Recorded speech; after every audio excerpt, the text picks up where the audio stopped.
యూదాదేశంలో బేత్లెహేము అనే చిన్న గ్రామముంది.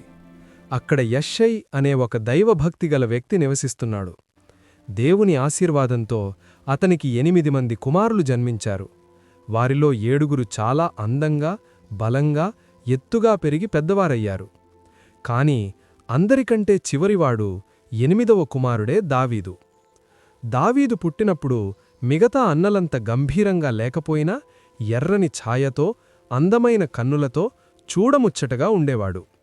ఇంట్లో అందరికంటే చిన్నవాడు కాబట్టి పెద్ద బాధ్యతలేవి ఇవ్వకుండా తండ్రి అతనికి గొర్రెలను కాసే పని అప్పగించాడు. చరిత్ర పుటల్లోకి ఎక్కకముందు, ఇశ్రాయేలు సింహాసనాన్ని అధిష్ఠించకముందు దావీదు కేవలం ఒక గొర్రెల కాపరి. యూదా దేశంలోని బెత్లెహేము అనే చిన్న గ్రామంలో యెషైకి 8వ కుమారుడిగా పుట్టాడు. అందరికంటే చిన్నవాడు కాబట్టి ఇంటి బాధ్యతల్లో కాకుండా అడవిలో గొర్రెలను చూసుకునే పనిని అతనికి అప్పగించారు. అడవిలో ఏకాంతం ఎంతో భయంకరమైనది.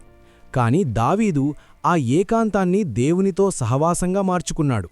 మనుషులు తనను మర్చిపోయినా దేవుడు తనతో ఉన్నాడనే ధైర్యం అతనికి ఉండేది.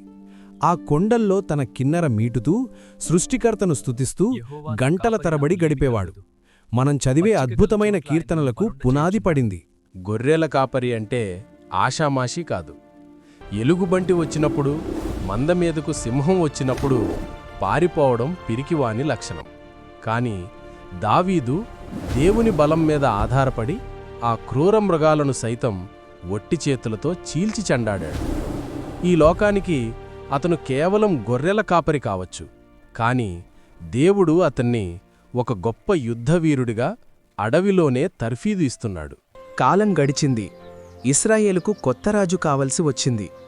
దేవుని ప్రవక్త సమూయేలు యెషై ఇంటికి వచ్చాడు. యెషయి తన పెద్ద కుమారులైన ఏలీయాబును, అబీనాదాబును గొప్పగా చూపించాడు. వారు ఎత్తుగా బలంగా ఉన్నారు. ఖచ్చితంగా వీరే రాజులు అనుకున్నాడు సమూయేలు. కాని దేవుని లెక్కలు వేరు.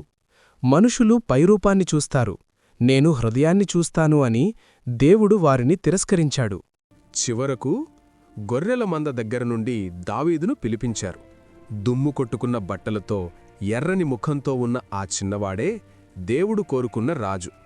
సమూయేలు తైలపు కొమ్మును తీసి అన్నలందరి సమక్షంలో దావీదును అభిషేకించాడు. ఆ క్షణమే దేవుని ఆత్మ దావీదు మీదికి బలంగా దిగిరొచ్చింది. ఒక సామాన్య బాలుడు ఇశ్రాయేలు ఆశాజ్యోతిగా మారిన ఘడియ అది.